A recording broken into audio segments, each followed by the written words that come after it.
All right, good morning. Good morning, good morning. Welcome to the breakout session on AI, transhumanism, and the future of technology.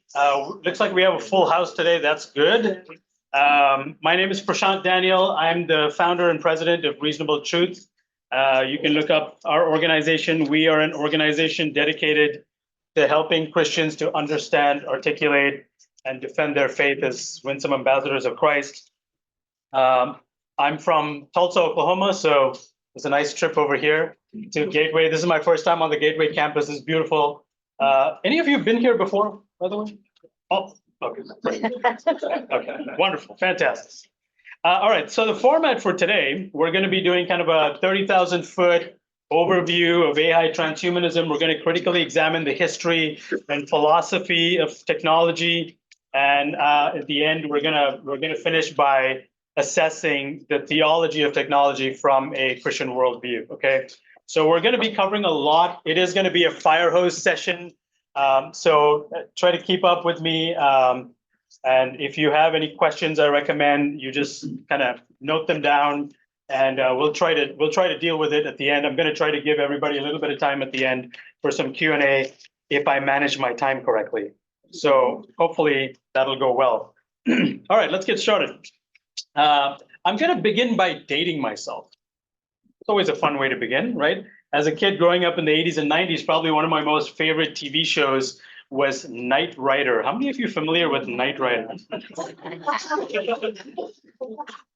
Okay, all right. So for those of you unfamiliar, Knight Rider was a TV show about this independent investigator slash crime fighter. He went on these escapades with his super smart 1982 Pontiac Firebird Trans Am, which was called KITT, correct? Who said that? Yes, points for that. And this Black Beauty had a fully illuminated cockpit panel with bulletproof exterior, the iconic swooshing red light in the front, and the car had this ability to jump, right? What do they call that? Turbo boost, I think was what it was called. And it had this ability to go really fast and called super pursuit mode, where the parts of the car, there's so many people nodding. I just love this. I feel right at home here, you know? And so, and good to know many Knight Rider fans in the house too. So, but the most captivating feature of this car, however, for me at least as a teenager, was the car's anthropomorphism. What is that? The human-like capabilities, right? It could hold full conversations, it could offer opinions, it could do tasks and calculations that were asked by its driver, Michael Knight, and all that fun stuff, all right? And at the time, I remember thinking, man, how cool would it be if someday we could have an autonomous vehicle that could instantly chart the path of where you needed to go and get you there as quickly as possible. We got it, we're here. Fantastic. A little bit of progress. I remember discussing this with my friends, and it was just a rage at the time, just talking about Knight Rider and all the different episodes and all that. Another favorite movie of mine was Back to the Future. How many of you have seen Back to the Future? Let's go again. All right. It was especially the first two parts. Oh, we have a little bug in here. Okay. Especially the first two parts. It was really humorous to see the kind of cultural reaction of Back to the Future fans when the date October 21st, 2015 rolled by several years ago, because that was supposedly the day that Marty McFly and Doc Brown go to the future. And fans just bemoaned the fact that we still didn't have flying cars or the ability to travel into the future and all that stuff. But here we are, living in 2024. No flying cars, cannot turbo boost like KITT, or time travel like the DeLorean. Fine. What does this mean for me? I recently had an epiphany that confirmed for me how far technology has actually come even within my own lifetime. A couple of years ago, I was actually headed out the door and my Amazon Alexa device just came to life and said, hey, based on your usage and buying patterns, it may be time for you to buy your blah, blah, blah detergent. How many of you have had this happen to you? Okay. Now, that was the first time I had actually heard that announcement. I was like, what is going on here? And how does she know? And I'm like, no, surely it can't be. I mean, I'm sure I got plenty back there. It's all good. So I go back, small part of me is like, maybe I should check. Yeah, I'll go check. All right. So I go back to the laundry room, open the cabinet. Sure enough, there's only this much detergent left. She's got eyes on me. What is she doing? How does she know this? This was wild. So then, at the time I had to go pick up my kids from school. I go out, I sit in my car, and my iPhone pops up and says, based on the traffic, it's going to take you these many minutes to get to school. And I'm like, okay, hold the train. What is happening here? And clearly, this technology had recognized a pattern in my life, right? Every day at this time, I get into my car, I go to this location, and it's wanting to prompt me and tell me, hey, since this is kind of your pattern, I'm going to help you out and tell you what the traffic's like and how to delay it. Wild. Artificial intelligence. It's already in our lives. It's in your pockets. Some of you are holding it right now. So let's talk about this. What is artificial intelligence? The term artificial intelligence was coined in 1956 by the American computer scientist John McCarthy, who defined it as getting a computer to do things which, when done by people, are said to involve intelligence. Now, there's no standard definition of what constitutes AI, though, because there is a lack of agreement on what constitutes intelligence and how it relates to machines, okay? According to McCarthy, quote, intelligence is the computational part of the ability to achieve goals in the world. Varying kinds and degrees of intelligence occur in people, many animals, and some machines, end quote. Human intelligence includes such capabilities as logic, reasoning, conceptualization, self-awareness, learning, emotional knowledge, planning, creativity, abstract thinking, and problem solving. A machine is generally considered to use AI if it is able to perform in a way that matches these abilities. Are you guys tracking with me so far? Clear? Okay, good. Now, there are types of artificial intelligence, obviously, right? Artificial intelligence is not just a monolithic term. And for all practical purposes, as it exists today, there are generally two types of AI. There is a narrow or weak AI and a general or strong AI. So what is narrow or weak AI? This is the capability of a machine to perform a more limited number and range of intellectual tasks that a human can do. Narrow AI can be programmed to learn in a limited sense, but lacks the ability to understand context. All right, while different forms of AI functions can be strung together to perform a range of varied and complex tasks, such machines remain in the category of narrow AI. All right, so what are some examples of weak or narrow AI? Smart home assistants, we just talked about this, right? Siri, Alexa, all of these devices. Suggestions, or Siri pops up on my laptop. Suggestions or recommendation engines, right? Like Amazon Prime, Netflix, right? You know how Netflix does the whole based on your watch history, right? You guys know this, right? And then they even want to encourage you to binge watch, right? So while the credits are still rolling, the immediate countdown starts for the next one on the side. Next episode starting in 5, 4, 3, right? It's just, anyways. So these are like suggestions or recommendation engines, and then search engines, chatbots. I mean, right now on Google, as you start typing, Google will start populating. It's trying to figure out what it thinks you're searching for, right? This is all narrow AI, or even smart home appliances like Roombas, the little circular robot thing that vacuums your house. It uses like a LiDAR scanner of your house. It's figuring out the dimensions, the perceptions, and coming up with a plan to clean your house. Security systems, ambience settings. A lot of smart home systems are designed like this, right? You come in and you're like, hey, I'm home. And it'll adjust the temperature, it'll adjust the lights and do all these things for you. This is all weak or narrow AI. All right. Let's talk about general AI or strong AI. This is the capability of a machine to perform many or all of the intellectual tasks a human can do, including the ability to understand context and make judgments based on it. This type of AI currently does not exist outside of the realm of some science fiction, although it is the ultimate goal of many AI researchers. All right. Whether it's even possible to achieve general AI is currently unknown, although now and then we do see glimpses of it. Now, I will qualify this. That progression point is moving very fast. We're getting there very quickly.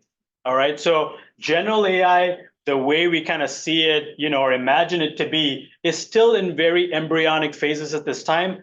But man, that thing is growing fast. All right. So yeah, we should expect that spectrum to change here very quickly. Now, there's an important component to this that I think is very important. And again, when we deal with technology and issues like this, terminology is going to be very important. All right. So stay with me. Anytime I use a new term, I'm going to define it, and you guys can write it down. We're going to talk about this term called machine learning. Machine learning is a very central component to AI. The X factor when it comes to this sort of technology is not merely its capability to do A, B, or C, but rather its adaptability in learning whether to do A, B, or C, and in what order and how. You see the difference?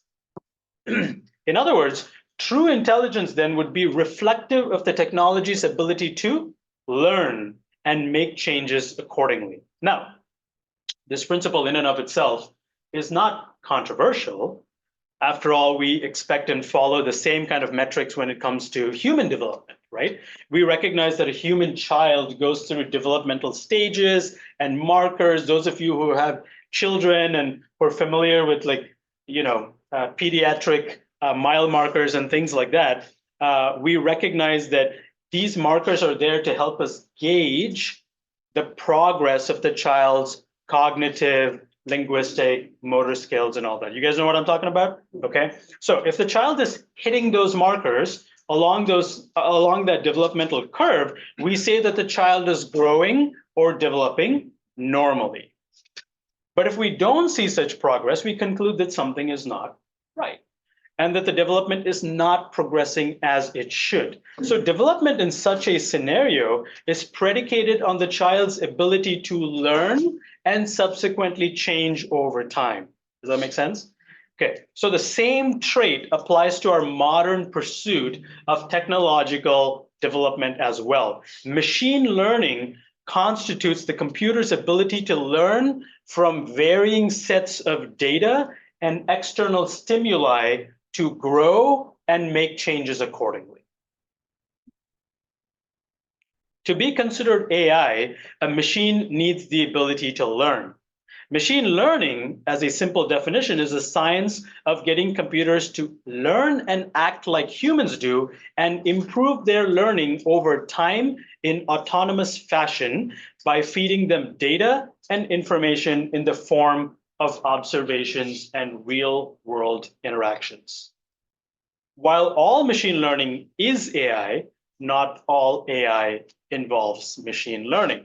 And of course, that corresponds exactly with some of the narrow AI examples that we talked about, okay? Machine learning usually involves the processes of training and inference. In the training phase, machines are first fed data and information in the form of observations, and then the machine looks at the data and generalizes from the examples provided. The machine then uses algorithms, that is a set of guidelines that tell a computer how to perform a task, and then makes inferences, right? That is conclusions that are based on evidence and reasoning. So clearly, AI and machine learning are fascinating and very interesting frontiers that are being explored right now. Naturally, this, I think, brings up the questions of pros and cons, its advantages and disadvantages. So let's highlight some of these.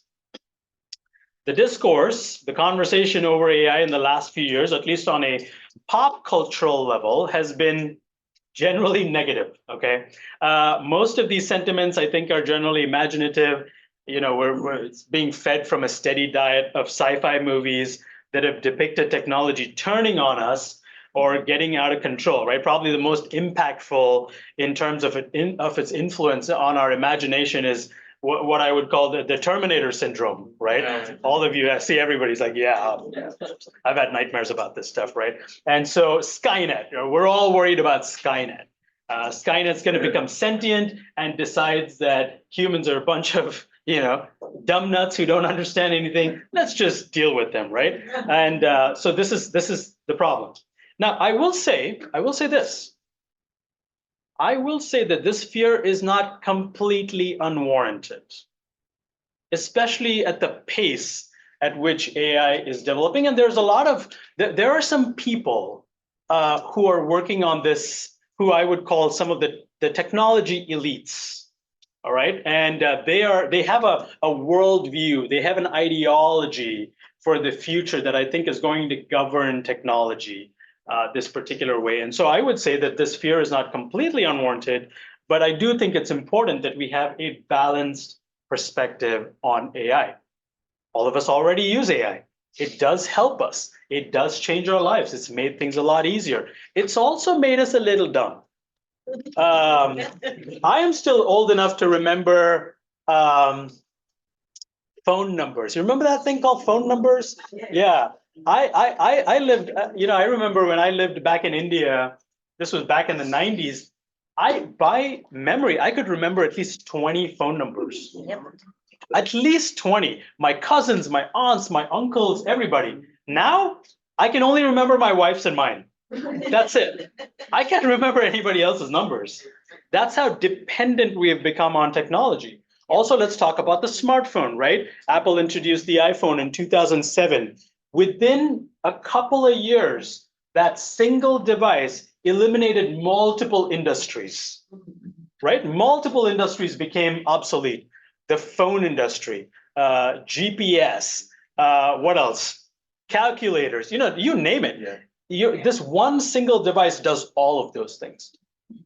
So I think it's important that we are not ruled by fear because it's important that we have a balanced perspective. Okay, so let's talk about some of this stuff. Healthcare.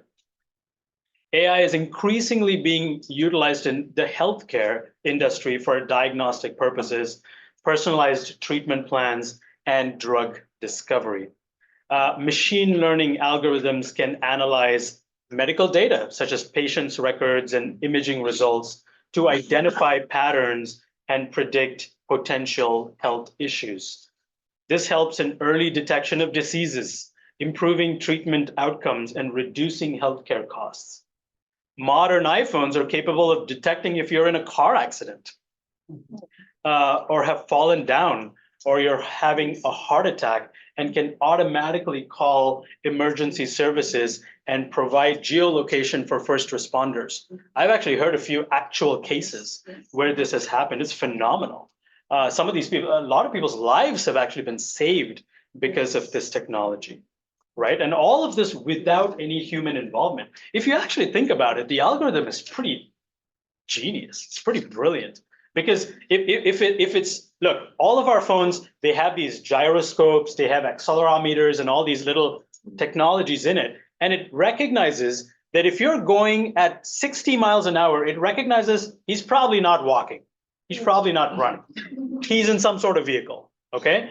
And suddenly, within like a second or 2 seconds, if you go from 60 to 0, it's recognizing it's not physically possible for a human being to decelerate that quickly, which means what? Something out of the ordinary has happened. It's probably a crash. It's probably an accident, right? This is really smart. The technology is able to figure this out.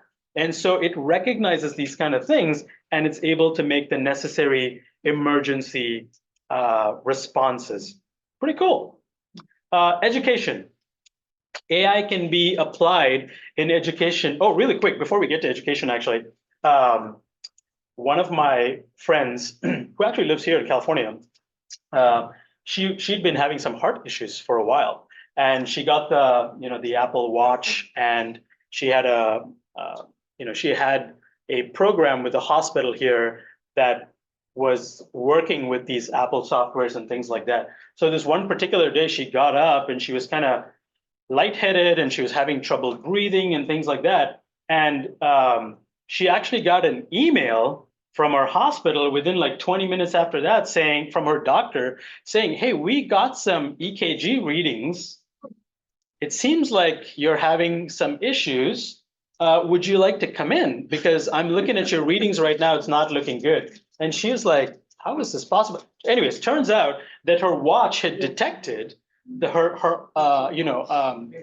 abnormal readings, and it sent the data over to our hospital. The doctor sees it and he's like, whoops, let's give her a call. You better come in for a checkup. She got it checked out, and they were able to get to the bottom of it. This is good stuff. This is good stuff. This is good things that AI can do. All right, education. AI can be applied in education to create personalized learning experiences for students.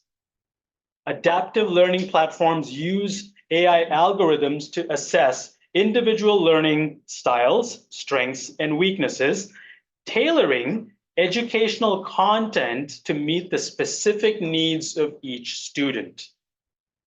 This approach enhances the overall learning experience, helps students progress at their own pace, and addresses gaps in understanding. Now, let me just say this really quick. I know that we're dealing with a lot of material here, and we're going to go pretty deep, and it's going to get dense. These talks are going to be available, right, on audio. I believe so. I believe that's what I was told. If they're not, you can take it up with Gateway. There you go. Okay. Anyways, so that's education. Transportation. Machine learning algorithms enable these vehicles to perceive their surroundings, make real-time decisions, and navigate safely. Now, right away, some people are going to be rolling their eyes and like, yeah, I've seen the Tesla crashes. You're right. They've happened. But it's still pretty remarkable, isn't it? Mm-hmm. It's still pretty remarkable that a vehicle is able to drive around a city without anybody in it, and for the most part, navigate by itself. If you think that, sometimes I think we as human beings, we're so spoiled by our technology, we get disappointed so easily. If you actually think about it, especially those of us who are like 40 and above, right? I'm old enough to remember the rotary dial phone. I remember feeling like a bag of chips when I got my first cordless phone. I was like, look at me walking away from the base station here. Oh, I'm in the other room. This was a big deal, right? I remember I was on this flight once, and this was about the time when planes were still coming out with Wi-Fi on the plane. Now we're all like, okay, but back then this was a big deal. And I remember this guy next to me. He was like, what? We have Wi-Fi on the plane? No way, this is amazing. And then he tried connecting and it was choppy and it wasn't connecting. He was just so upset. He's like, this is ridiculous, man. What kind of ridiculous thing is this? And the Wi-Fi is choppy, it's not clear. And I'm sitting there next to him thinking, bro, 5 minutes ago, you didn't even know the technology existed. You didn't even know the technology existed 5 minutes ago. And he's already complaining.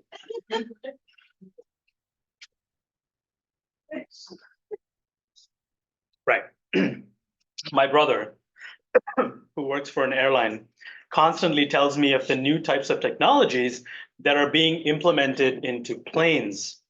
Now, outside of some minimal involvement during takeoffs and landings and things like that, these state-of-the-art planes can virtually fly themselves, maintaining direction, altitude, speed. They can autocorrect for minor turbulence and can even perform evasive maneuvers to avoid mid-air collisions.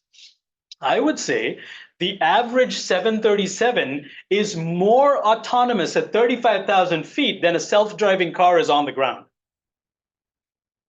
That's pretty remarkable.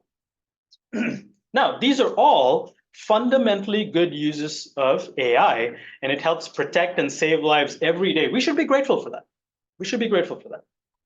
naturally, there are downsides to AI as well. Let's talk about this. Social biases, all right? AI systems are trained on large data sets that may contain inherent biases present in the data. If the training data reflects societal biases, the AI model can perpetuate and even exacerbate these biases.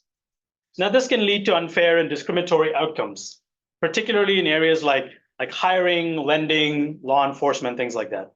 Addressing bias in AI algorithms is a critical challenge to ensure equitable and just applications.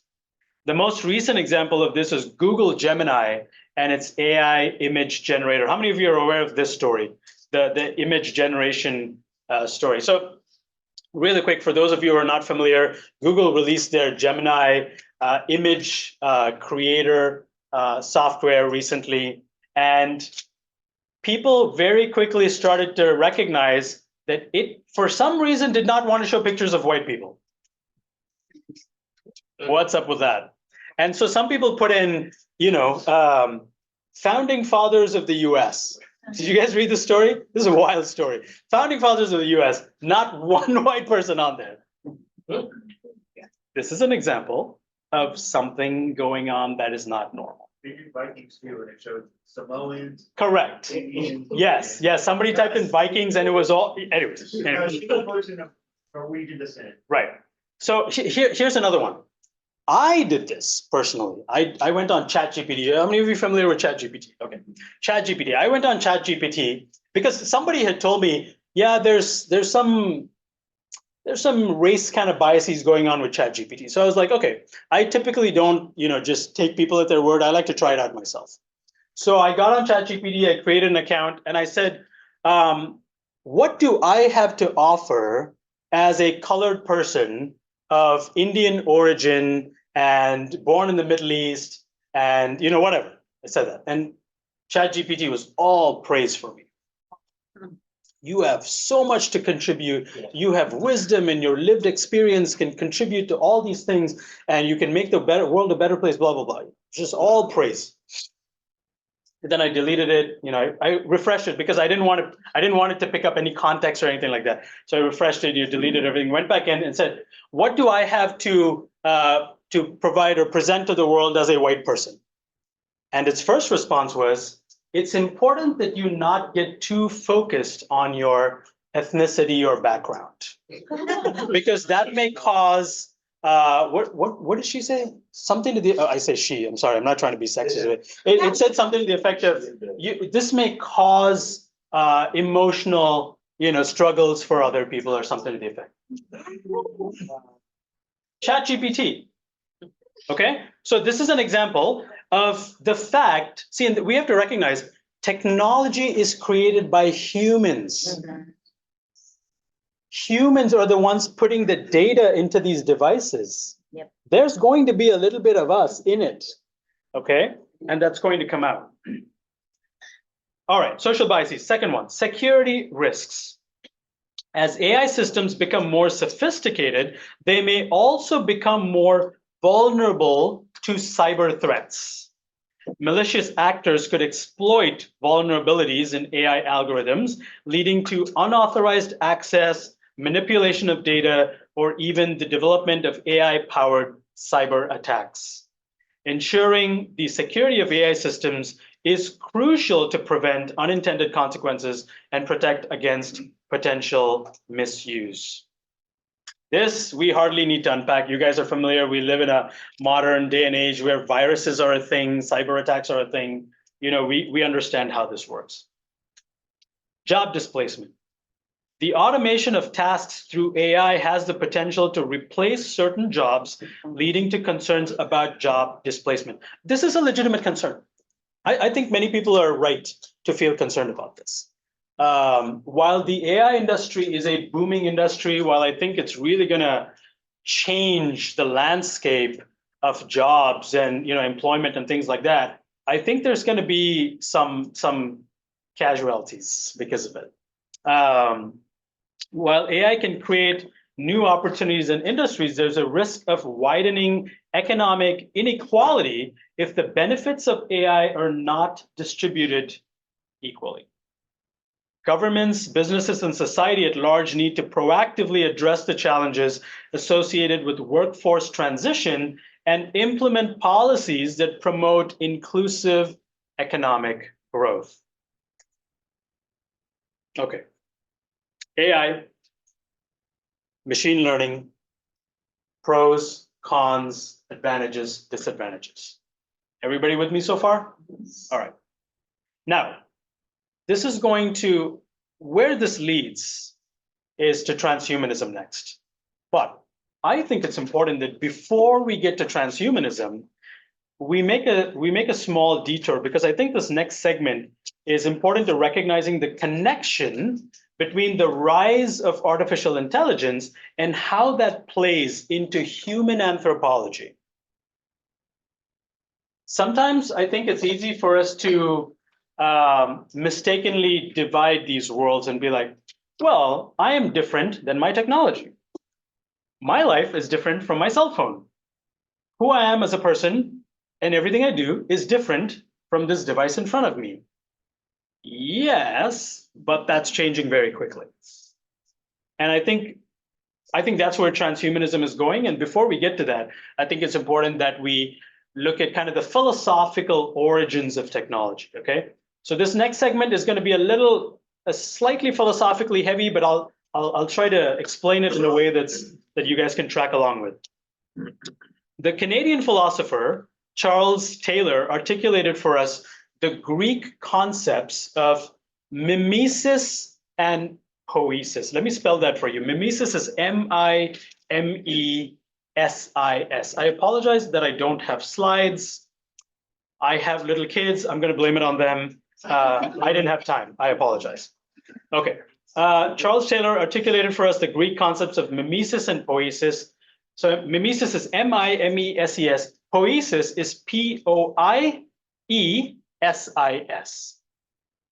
Okay, which are basically two different ways of thinking about the world.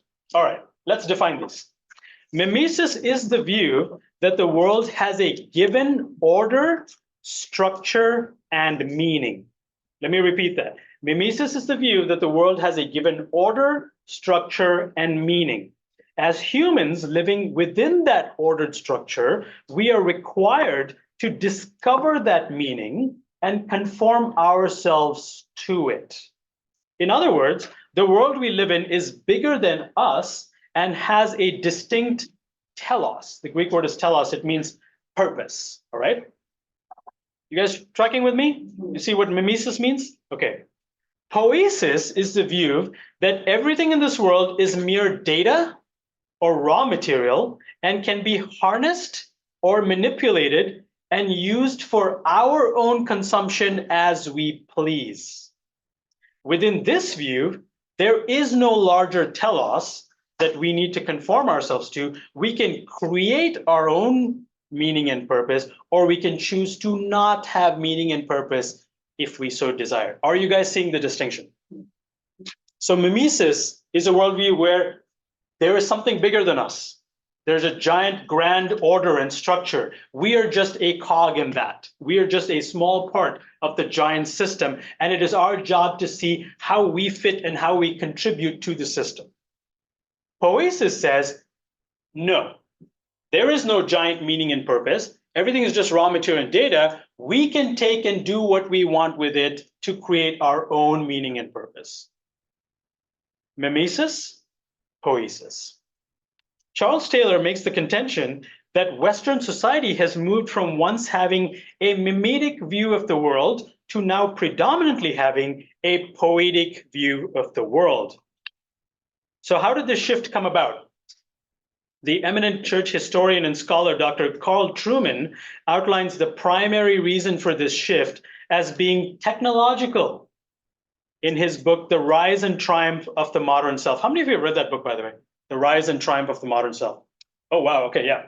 It's a very, very dense book, but really worth the read. Okay, I'm going to quote from that book. Listen to what he says.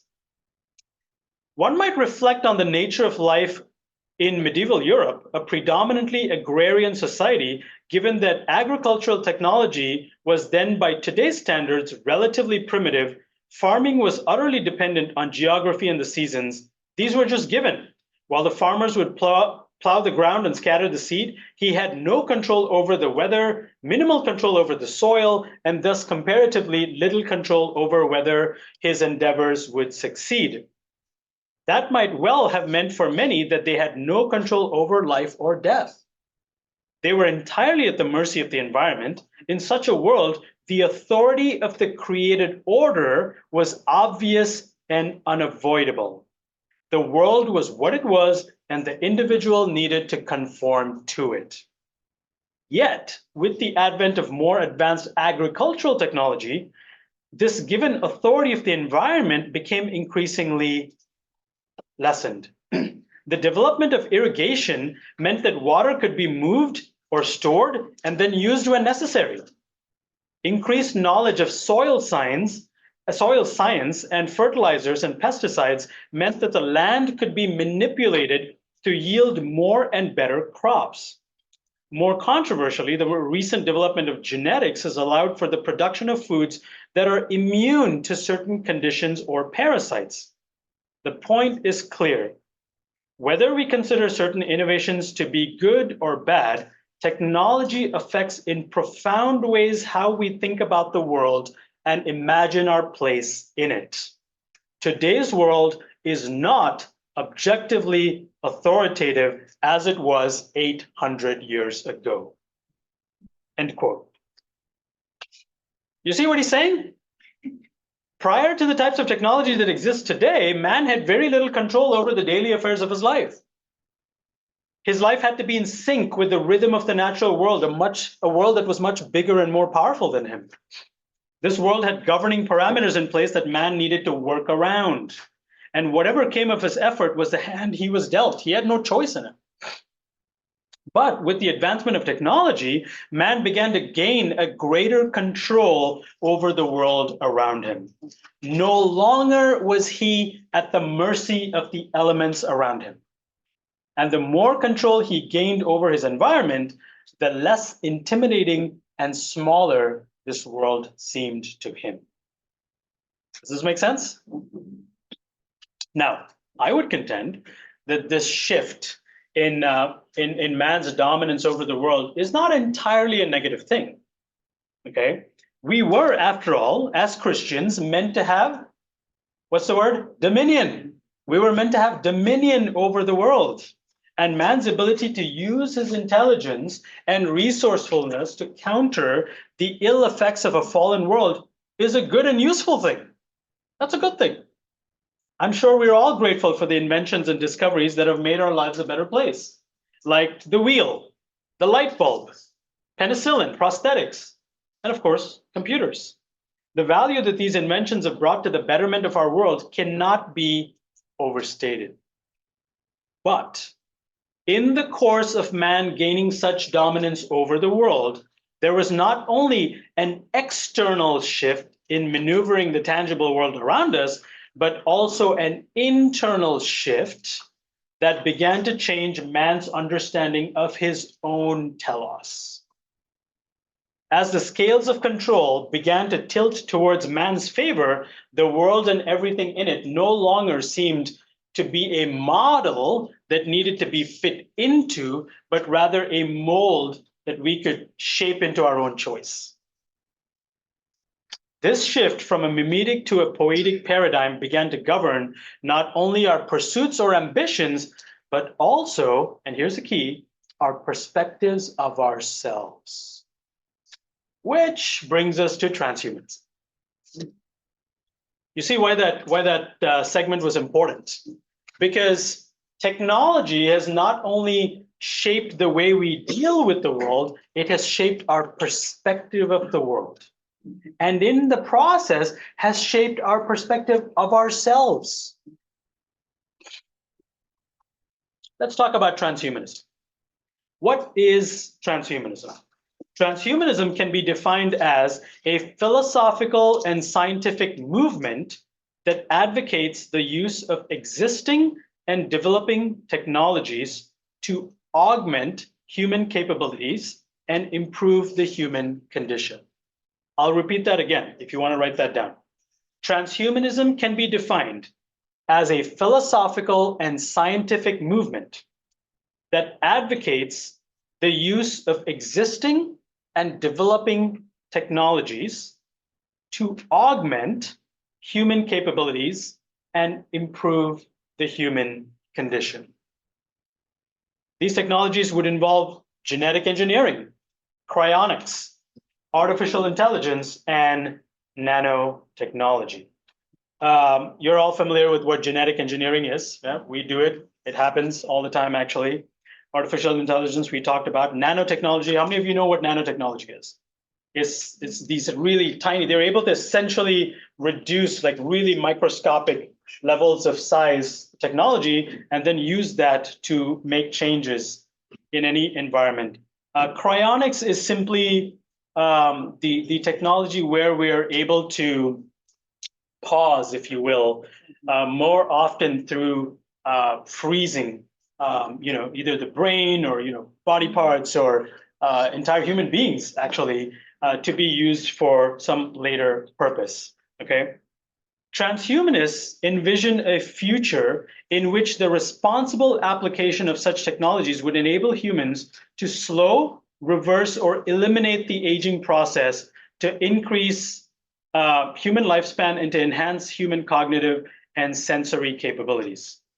The philosophical goal of the movement proposes that humans with augmented capabilities will evolve into the next phase of human progress, or perhaps an enhanced species that transcends humanity, namely the post-human.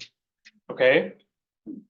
Oh, you're shaking your head now. It gets worse. The term transhumanism was popularized by the English biologist and philosopher Julian Huxley in his 1957 essay of the same name. Okay. In 1998, the Swedish philosopher Nick Bostrom and the British philosopher David Pearce founded the World Transhumanist Association, an international organization that promoted transhumanism as a serious academic discipline. Transhumanism found further support from Silicon Valley entrepreneurs, including Google co-founder Larry Page, Amazon's Jeff Bezos, and Tesla's Elon Musk. In 2013, Page launched Calico Life Sciences, a research and development company dedicated to extending the human lifespan through advanced technologies. In early 2022, Jeff Bezos and other backers invested $3 billion in Altos Labs, a biotechnology company seeking to reverse aging and disease. Elon Musk founded SpaceX in 2002 in hopes of establishing human colonies on the moon and Mars, and launched Neuralink in 2016 to develop implantable brain chips. I'm sure some of you are familiar with that. The chip was designed to enable severely paralyzed patients to operate digital forms of communication with their thoughts. Now, I think it's important to say this. Like most movements, transhumanism began with good intentions. Yeah. Using technology and scientific developments to further human flourishing. But it crosses a line in the sand when it ventures from the realm of ethics into philosophy, which invariably leads to ethical problems and dilemmas. Okay? Transhumanism is driven by the premise. Now, this is important. Make sure you get this right. If you don't get anything else, make sure you get this today. Transhumanism is driven by the premise that the human condition as it exists today is marked by physiological limitations, thus making it inferior from what it could be.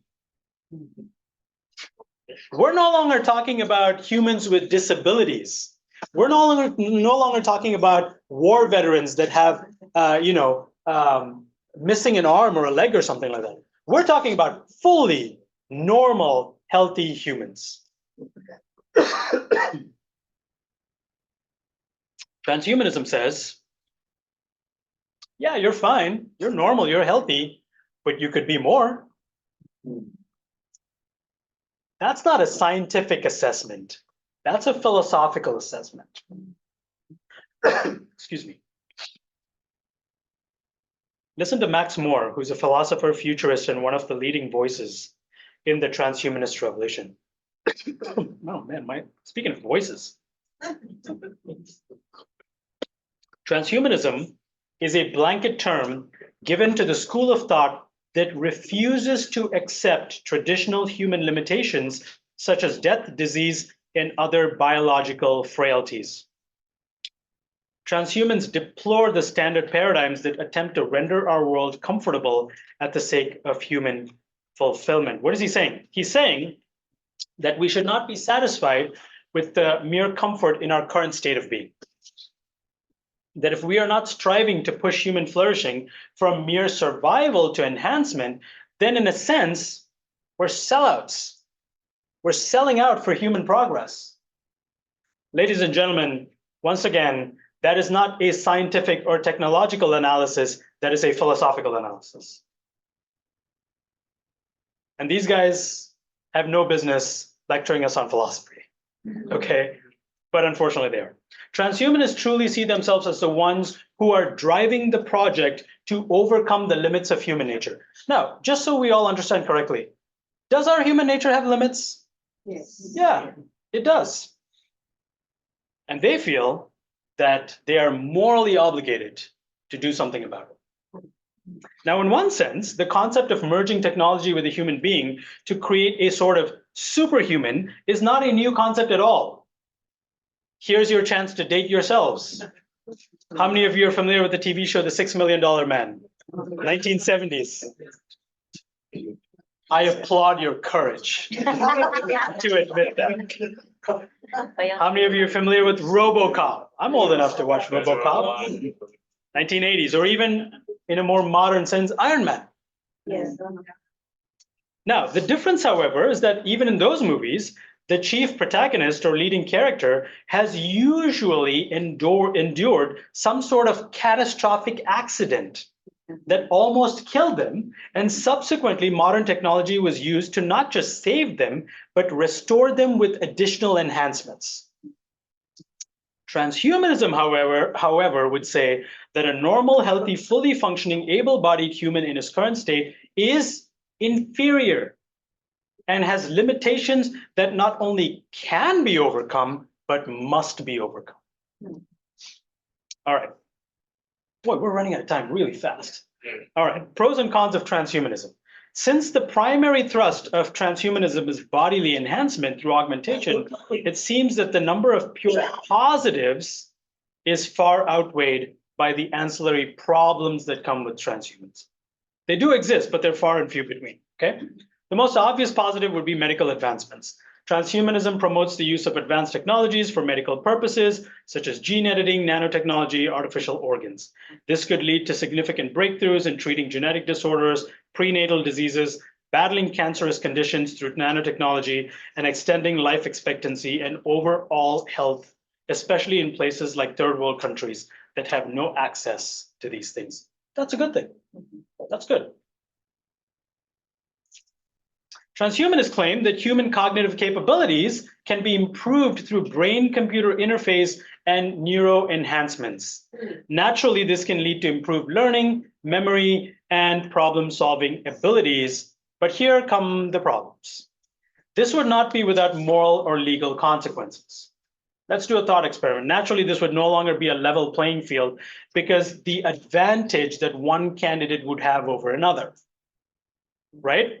While we look at laws like Title IX to prevent discrimination based on sex and things like that, there are no laws currently in the books for this kind of scenario. If an enhanced humans are subjected to equal treatment and protection under this law, how would that work?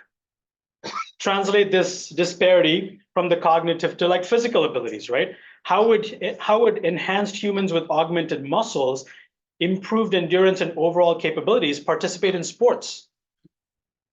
How would this influence labor and hiring practices if enhanced humans were given preference for jobs like construction or those involved working in dangerous situations? How would law enforcement deal with an enhanced criminal? Yep. See, these are all ethical problems. These are things we need to think about. with advances in regenerative medicines and anti-aging technology, people who have access to resources would be able to improve their health and extend their longevity. But this would create a socio-economic disparity where the rich and powerful elite would have better lives and greater advantages, leading to a massive classist society. How many of you have seen Matt Damon's movie Elysium? Elysium is one of those movies. It talks about the rich and the powerful and the elite living separately, these fantastic lives compared to all the rest of the peasants in ordinary life. All right, we're running out of time. What does this mean for us as Christians? We've looked at artificial intelligence and its implications. We've looked at transhumanism and its implications. How can we address this from a Christian worldview?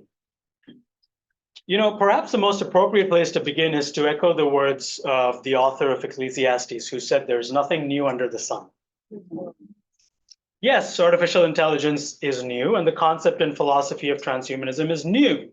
But man's desire to cross the limitations of his being, or perhaps even to become something other than a mere human, is in itself not a new endeavor. The general understanding of postmodernism is that it was a 20th century movement that questioned the philosophical remnants of the Enlightenment era. But I actually think it goes further back than that. The first postmodernist, in my opinion, was Satan in the garden. Notice that his opening line in all of Scripture, Satan's first line in all of Scripture, is a question. One dripping with typical postmodernist skepticism of objective authority. Did God really say? What's he basically saying? Are you sure about that? You sure you heard right? Followed by, surely you will not die. And then followed by the ultimate promise, your eyes will be opened and you will be like God. Are you seeing some undertones in transhumanism there? Yes. I do. These words set the stage for man's quest to break through his boundaries, break through his limitations, make the world and creations in his own image, and ultimately to transcend himself to become more than a mere human, more like a, wait for it, God. We see a repeat of this again in Genesis 11 with the construction of the Tower of Babel. Man uses the technology available to him at the time to build a name for himself, to surpass his limitations, to ascend into the heavens. But that doesn't work out for them. As time goes on, we'll continue to see the same theme play out over and over again through the history of man. Christians are called to engage the world around us with the eternal gospel of hope and reconciliation. Technological innovations are tools that can aid us in that pursuit. But we know that we can also be designed and used in ways that dishonor God, devalue our fellow image bearers, and corrupt the mantle of stewardship that was given to us. You know, today we examine numerous existential issues related to artificial intelligence, machine learning, and all this. Christians need not fear the future or any technological development because we know that God is above all sovereign over history and that nothing will ever supplant the image of God in which human beings are created. I think the transhumanist revolution will fail. It will. I think that they will try. I think there will be a great amount of damage and harm that comes in the process, but they will fail, as we have failed before. Every time we have tried to ascend above the Most High, we have failed. And that's a good thing, right? God created human beings in his image with intrinsic and equal worth, dignity, and moral agency. So technology itself should never be assigned the same level of identity, worth, and dignity. AI is an example of unique creative abilities of human beings. When AI is created in accordance with God's moral will, it is an example of man's obedience to the divine dominion mandate to steward creation and to honor him. Our innovation should reflect the glory of God, emphasize human flourishing and love for our neighbor. As a part of our God-given nature, human beings should develop and harness technology in ways that lead to greater flourishing and the alleviation of human suffering. As long as we stay within those guardrails, we are still doing well. We have to remember that while our creations are morally neutral, they are not immune from the effects of their maker's fallenness, right? Because it is made by fallen human beings, it will invariably reflect our fallenness. We must remember that our own creation, no matter how sophisticated or complex, can never actually save us from our own sins. We may figure out a way to extend our lives, but neural implants will not help you to be born again. We may create nanobots that heal our hearts and restore its functioning, but will be powerless to turn the wickedness of your heart. We already have technology that helps us reconnect with our friends and family, but no technology can help us reconcile to our Heavenly Father. And because of all these reasons, AI and transhumanism are technologies that are not worthy of our ultimate hope, trust, worship, and love. Only Lord Jesus alone can atone for our sin, reconcile humanity to its creator. Technology such as AI cannot fulfill that need. Thank you.